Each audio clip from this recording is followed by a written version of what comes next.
is there a difference between self and ego? And I think there is. Self, in Buddhism anyway, implies a belief. It implies a relationship with who we are that is enduring and permanent and inherently existing. This is what is meant by self. And by non-self is meant there is nothing permanent or conceptually accurate about the nature of who we are or the nature of reality. It's limited, yeah? So it's more of self here is more of, from a Buddhist view, kind of a misapprehension of who we are as being inherent and essence. Chrisness defines Chris, if there were a self here.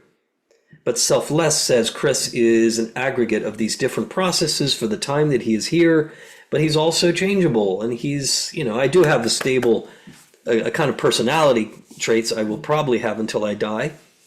But at that point, everything kind of poof. Yeah, so this is self. Ego is a particular process that involves the self.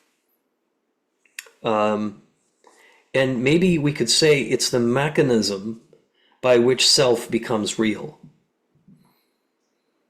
So self is more of that belief in an enduring, inherent, permanent identity.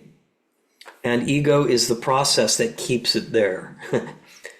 It keeps us in that state. And it can be born out of an inflated sense or a need to be self-existent and permanent in the face of impermanence, or it comes from that deflated self that needs to be built up but knows that it is impossible to fill itself ultimately.